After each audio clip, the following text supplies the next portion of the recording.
السلام عليكم ورحمة الله وبركاته. اللهم صل وسلم وبارك على سيدنا محمد وعلى آله وأصحابه وسلم أجمعين. ازيكم يا حبايبي؟ عاملين ايه؟ يا رب ان شاء الله تكونوا بألف خير وصحة وسعادة وهنا، وينعاد عليكم يا رب بكل خير. النهاردة جبت ورق عنب كده، انا كنت جايباه المرة اللي فاتت ما كانش كده، بس غالبا هو عشان هيمشي. جبت ورق عنب المرة اللي فاتت بس مش زي ده، فقلت اعرفكم بقى ايه. ما شاء الله شاطرين وعارفين كل حاجة، بس قلت اقول لكم ان ورق العنب الايام ديت تحسيه مزرع كده صغنن ومش حلو، مش زي ورق العنب اللي احنا بنجيبه. بص انا قلت اوريكم على الطبيعة. بصوا كده الايام ديت كله كده من جوه صغير. اللي عايزه عشان تعمليه تحطي كام ورقه جنب منه، 3 4. بصوا انتوا يعني اللي يطلع منه حبه. بصوا كله صغنن ازاي،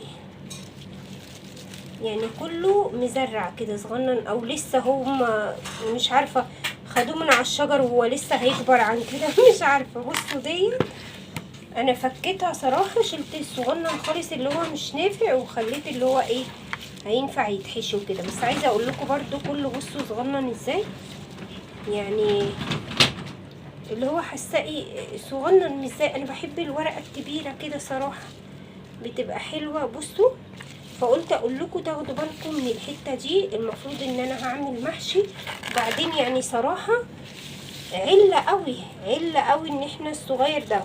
اللي اقصد اقوله لكم قبل ما تشتروه امسكوا كده، بصوا فيه. بصوا حبايبي يا رب يكون باين، تمسكوه كده. انا زوجي صراحه اللي جابهولي، لو انا اللي كنت شفته كنت هبص كويس. امسكوه كده وبصوا فيه كويس، هل هو مزرع اللي هو الصغنن دوت؟ لا ما تجيبوش. تمام يا حبايبي. بصوا عايزه اقول لكم ان ايه كله باين اهو، كله على الوضع ده، كله صغنن كده. بصوا صغنن ازاي، الورق صغير ازاي، وطبعا بيوزن لان حاطينه وتحسوا بالزرعه بتاعته ديت اهو. كمان ديت بتبين لك ان هو مليان صغير.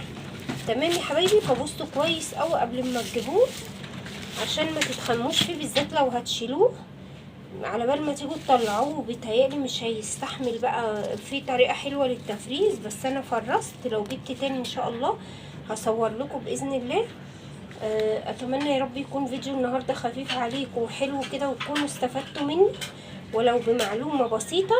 بصوا كويس وركزوا وانتوا بتجيبوا ورق العنب عشان ما يبقاش مزرع اللي هو الصغير. وعايزه اقول لكم ان هو يعتبر مش رخيص، الكيلو ب40 جنيه، يعني المفروض يبقى حلو ما يبقاش كده. بس الحمد لله قدر الله ما شاء فعل. خدوا بالكم، واتمنى يا رب يكون فيديو النهارده عجبكم. واكتبوا لي كده في الكومنتات اذا كان اللي انا بقوله صح ولا لا، ولا بالنسبه لكم عادي. اقول لكم يا حبايبي استنوني ان شاء الله في فيديوهات جايه كتير. استودعتكم الله الذي لا تضيع ودائعه، والسلام عليكم ورحمه الله وبركاته.